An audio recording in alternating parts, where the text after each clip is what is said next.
Hi, welcome to the webinar. I'm proud to present to you Allyson Brown. She is a survivor of multiple sclerosis. She is also a PhD in forensic analytical chemistry, and she's going to talk to us about the most prolific of all conditions that circumnavigating the earth, autoimmune diseases.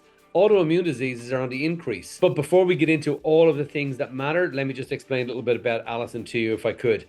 Allyson Brown, she's a PhD, as I've also mentioned. She is a director of Everheal and the creator of the 4-step life formula programs designed to help individuals overcome autoimmune symptoms, chronic fatigue, and inflammation through holistic food as medicine principles. This is a really, really impacting webinar that you're going to learn a lot of very impacting, important techniques here today.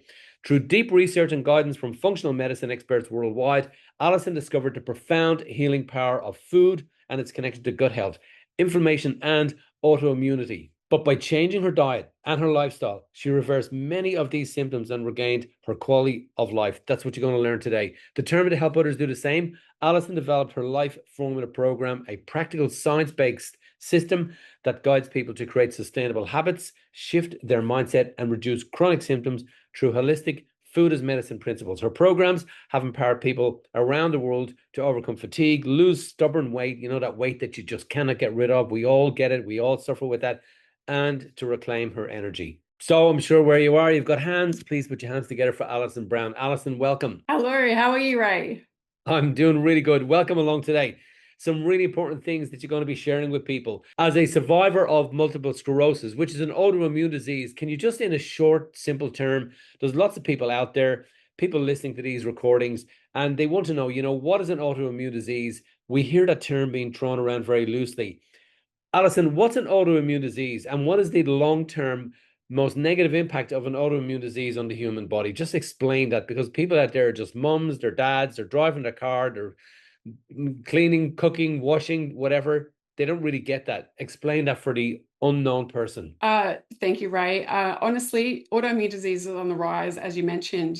In fact, there's over 320 million people worldwide struggling with it, which is like the entire population of the US, which is phenomenal. But an autoimmune disease is effectively where the immune system starts attacking our own tissues. Now, different autoimmune diseases attack different tissues. I've got multiple sclerosis, and this attacks the brain and the spinal cord, leaving devastating symptoms. Now, all the symptoms are different, but this relates a lot to gut health, which is governing about 70 or 80% of our immune system. So if our immune health is compromised, we need to start looking at our gut health as well. And our emotions play a huge role too. So you went to the doctor. What happened? I went to the doctor because I had a numb patch on my leg, and I thought it was a little bit weird. It started getting a little bit worse. But my first trigger was that I was running up some stairs and my right knee just dropped out from under me. And I thought, wow, that was really clumsy. So I went to the doctor and she said, okay, let's do a little test on you. And she started putting my big toe either up, down, or in the middle. I couldn't tell what she was doing. I just kept guessing, and she's like, I think we'll send you to a neurologist. And so I went to the neurologist, got a MRI done, brain and spine lesions, and therefore an MS diagnosis. What age were you, Allyson, when you had that diagnosis? 23 years old. What was it like getting a diagnosis at 23 years old? That is a very serious, significant diagnosis. That's just not like a cold or a flu. And, we hear the term multiple sclerosis like thrown around a lot as well. And there's a lot of MS sufferers around the world too. And probably many watching this presentation as I talk to you. But just like bring us into the heart of that. Like you went to the doctor at 23, you fell on the stairs, and you get a diagnosis like that. Like, what was that like? It was absolutely terrifying. But I started off in denial. I just thought, yeah, look, I'll be okay. I got brought up with like, you'll be right. So yeah, we get into denial, Allyson, and some people don't get into denial. Some people just think straight away, I'm going to die tomorrow, because when we get these devastating diagnoses, one of many things happen, and it's easy for me to sit here and just talk about that because I don't really understand what that is like. So I get that. Was there a moment that it landed, that it really hit home, that you went, oh bugger? I'd say about 2 weeks, I went back and somebody asked me a question about how I was going, and I burst into tears. It really had hit me, but it took 2 weeks. Who was that? It was an MS support lady Right. at the MS place. And you walked in with your great attitude, hey, I've got this in the bag, whatever it is, and then you sat in the chair or whatever, and then she just said, how's it going? And then it just hit you, did it? Yeah. Yeah. I'd been there after I got my diagnosis. I went straight to the MS place and I was like, oh, I'm newly diagnosed with MS. And Yeah. she's like, okay, so how does it feel? And I was like, yeah, I'm fine. Total denial. What was the impact, Alison, on your family? What's that like when you go home and like you bring that? Is that baggage? Is that like a weight to carry? Is that like trauma for everybody? Is the whole family affected?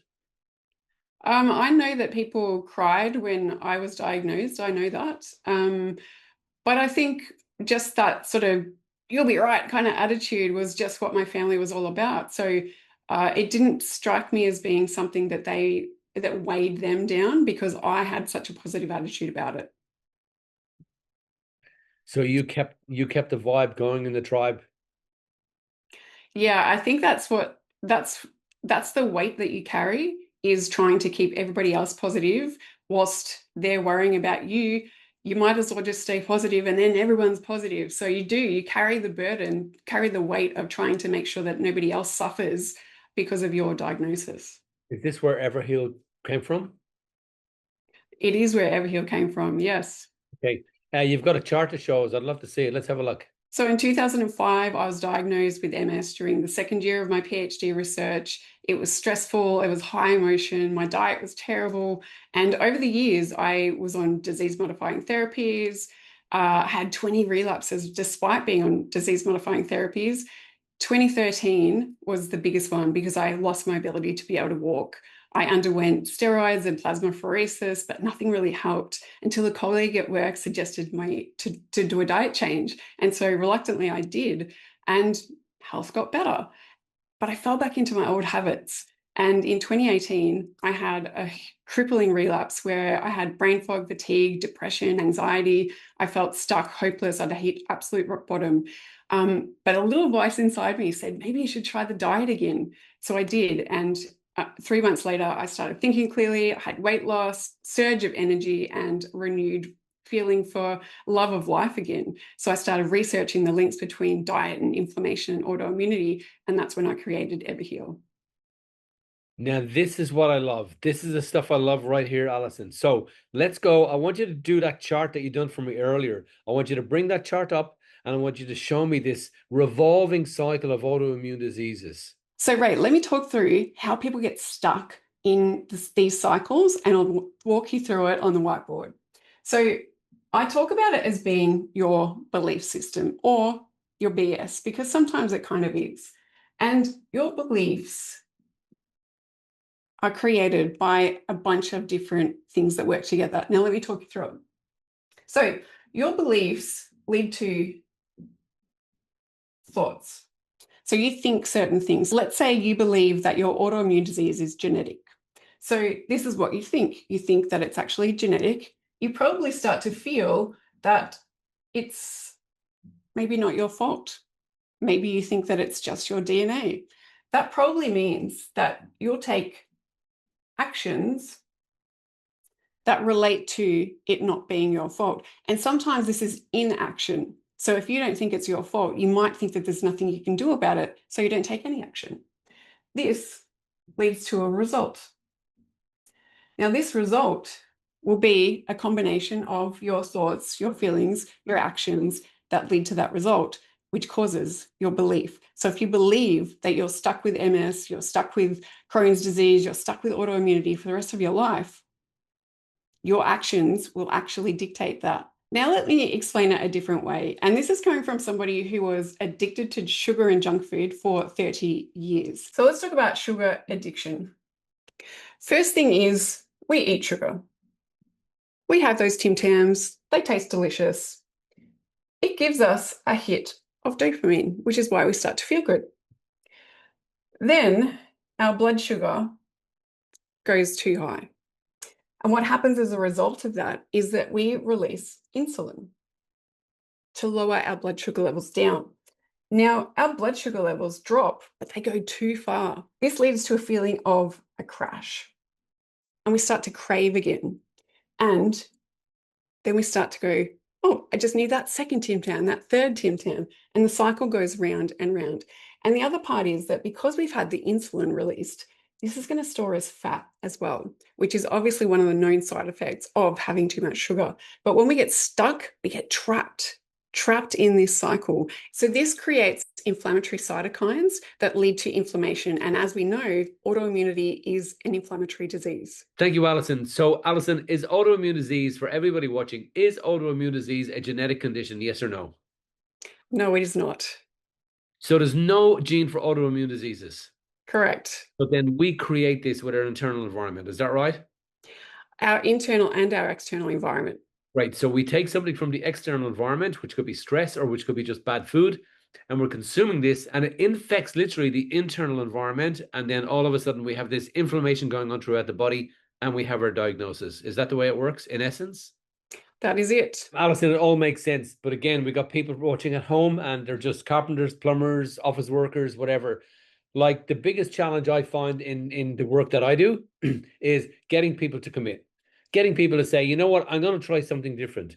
What's the biggest, and by the way, that resistance is what leads them down the same old path. It what leads them down sometimes that dark, dark alley. Just that resistance to, I don't want to try this diet thing. I don't want to try something new. We've all heard about diet, but here we're not talking about diet as in diet to lose fat. We're talking about diet as in diet to save life. That they're two different diets, right? So how do you deal with that resistance of people? So many people, Alison, resist doing their stuff, doing their work. Belief, right? So you focus on belief first, and then you go from belief, and then you start to get into the whole dietary thing. How do you deal with people who resist? Like, what do you say to somebody watching this right now who says, I've got an autoimmune condition, or I don't want to develop in the future an autoimmune condition? I really get what you said. It just makes so much sense. And they're saying that to you.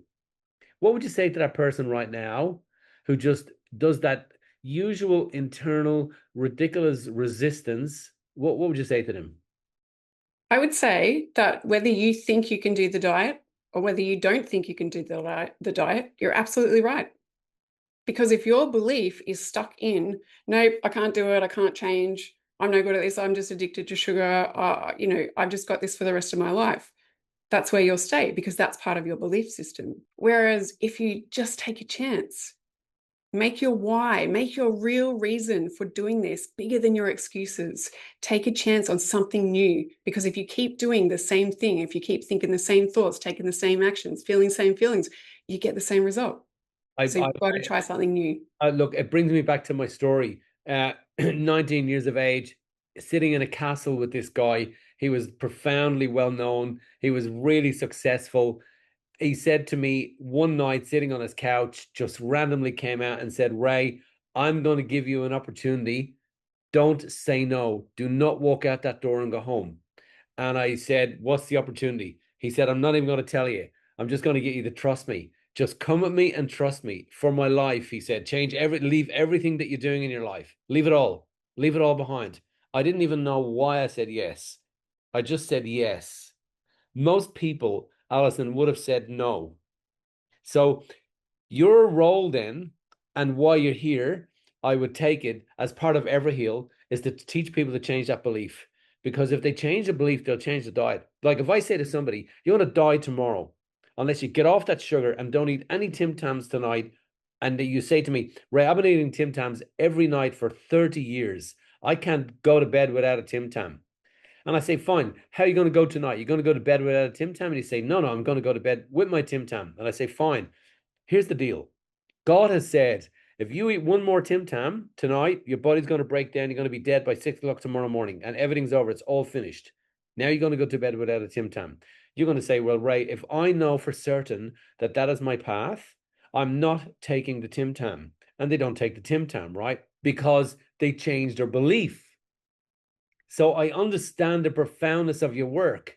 You must tackle the belief. That changes everything. That changes everything in the human when you change the belief. It's funny because they did a study in Harvard where they had chronically ill people that they said, look, you're probably going to die unless you make some diet and lifestyle changes. 86% of them said, no, we can't do it. They're not willing to change. 86% have basically chosen death or illness over getting better because change is hard.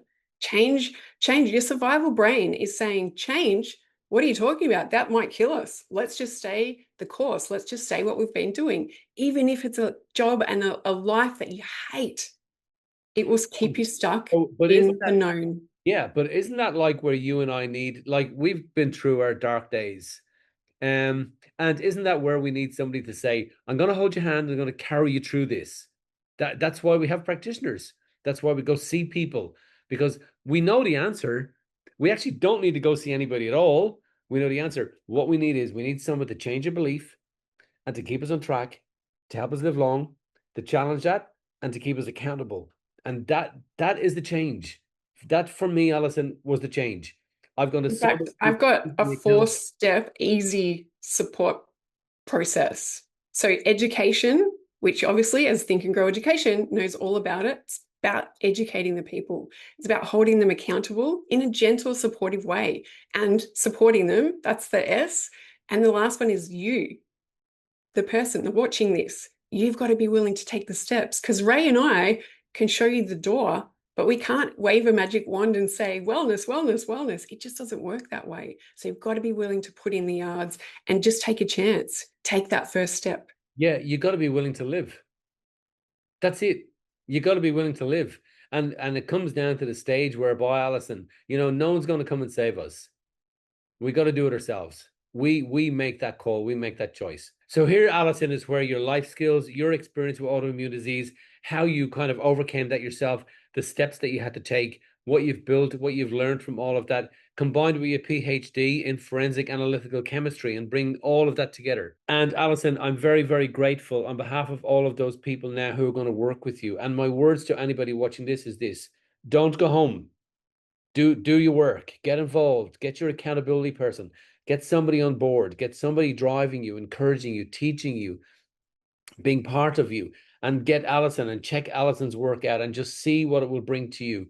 Allyson, thank you. I know that your strategy sessions are normally $190, but you've offered it to our Think and Grow community complimentary. Like, oh my God, thank you so much for that. So again, to book Allyson, just go to the Think and Grow Education website, click on practitioners up the top, see a button scroll down, and as it does, Allyson's image will appear. Click Allyson's image and you'll be able to book with Allyson, and you'll get one of those very, very limited complimentary sessions. I know Allyson's calendar books out, so when you watch this, the minute you watch this, you have nothing to lose and everything to gain. Just book that session in, and congratulations, and connect with Allyson. Allyson, thank you so much for the brilliant, life-saving, game-changing, brilliant information. And thank you for your MS, because what it's brought you, what it's brought us, what it's going to bring other people, because without your MS, you wouldn't be doing this at all. What a survivor you are. Thanks for being here, Allyson. Thank you so much, Ray, and blessings to everybody. Thank you so much.